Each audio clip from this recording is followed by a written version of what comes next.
Well, actually, my grandfather's, I never met, but his story is incredible, actually. He was sentenced to death for sedition by the British in Kenya, I think. He was sentenced to be hung, but got off somehow. And my grandmother was what was called a child widow.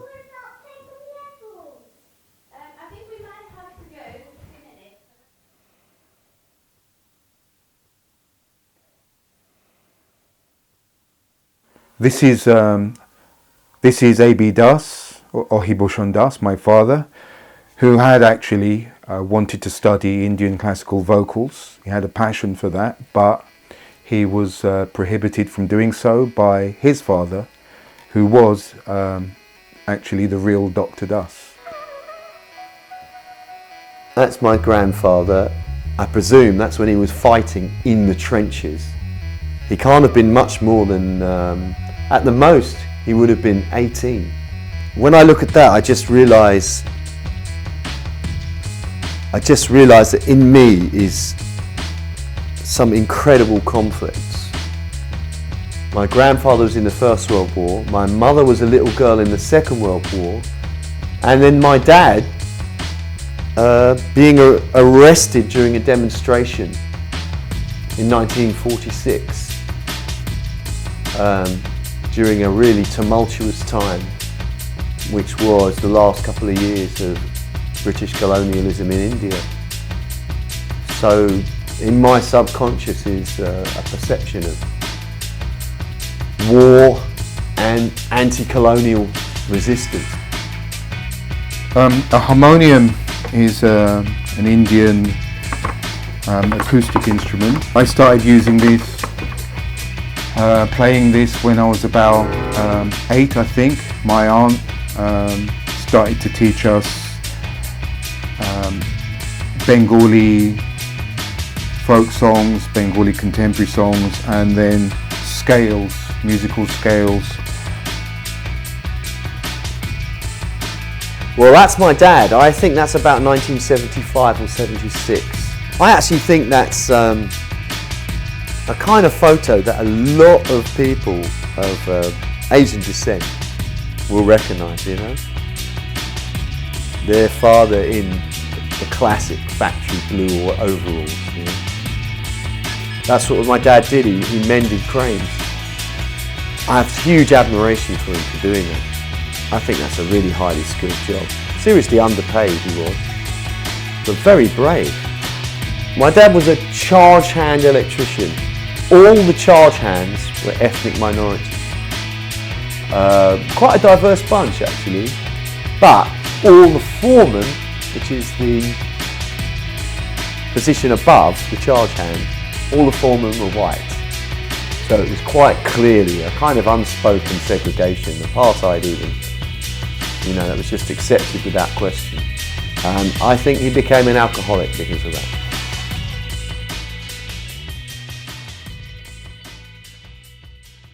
So the Sinadamela is an Indian sequencer which plays classical rag melodies, cyclical melodies. Initially I had this playing, if I can...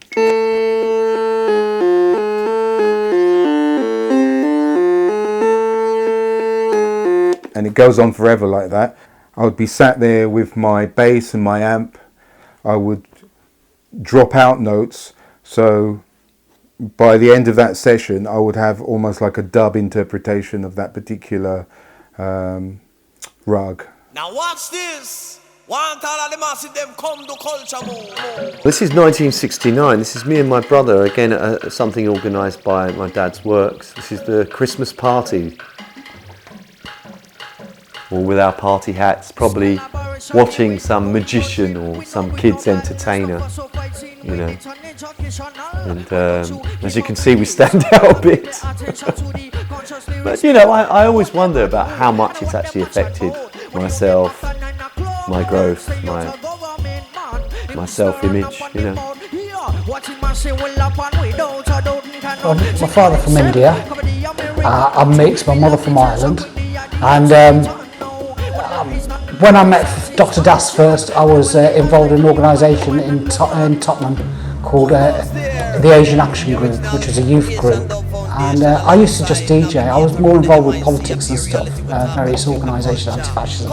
And that's how I sort of got linked. And when Oni was at Community Music, that's when I linked with him and we did a project that set up Asian Dub Foundation.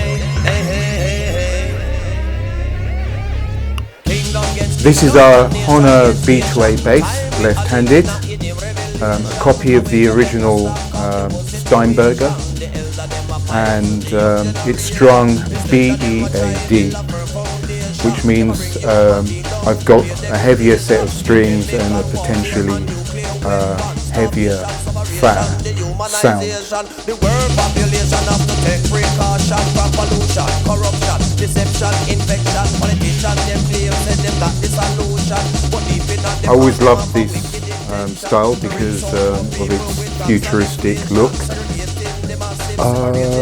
On his bass, well, I think that was probably his early bass, wasn't it? I think that bass was very good for live, if I remember, and I encouraged him to get a better bass for recording purposes. But if it's his early bass, I think that was one that I encouraged him to replace. Dr. Das has always had this thing about sound being, having its own politics, as it were. And I agree with him. You could hear it in what you could hear in the band, which sounded like they meant it, sonically militant as well as lyrically militant, So the songs that they don't have to understand them to get a message from them. Sonically, well, I mean, on my music history course, I even have my own theory. Social psychoacoustics. I mean, why did they build the amps here? Marshall stacks were invented in Britain in 1965, not America. Why were the British bands about 100 times louder than the American ones and 100 times more aggressive? Jimi Hendrix had to come to Britain to get his volume, There's a reason for that. And that's because most of that generation, the first sort of rock generation, for want of a better term, were born often during the war. Right? In fact, I think the lead singer of The Who was born during an air raid. Right? And even if they hadn't lived through the war, their early years were pretty much every one of that generation talks about wandering around in bombed out buildings. That was their play areas, So I think there was a deep psychological effect of being bombed, right? And I think guitar amplification reflected that deep subconscious effect of carpet bombing. And I mean, what is feedback and up to 11 amplification on the guitar if the nearest a young person can get to the bombing that is deep in their kind of collective unconscious. That's my theory on it anyway. So I've got a bit of that in me somewhere. I also used it in a more literal way in that I recorded the instrument and put it through my usual array of distortions and filters, almost making it sound like 1980s acid as well. I think if you ever went in the late 80s, mid 80s, if you ever went to, say, the Tudor Rose in Southall, or clubs in Acton, or clubs anywhere where there's a reggae sound system, particularly Shaka or whatever, you used to see a large following of Asian youth, and it was particularly got into the reggae, and it was kind of the club scene, the sound system scene that we could actually all go to and feel safe, rather than some of the clubs down the West End. And if you went to a disco in the 70s, it was poof, poof, poof, all clicky stuff. You went to a reggae sound system, it was like, like, wow, what is this mad sonic? Yeah, look at that. Look, see, direct drive. This is the Technics 1210. It's absolute heaven.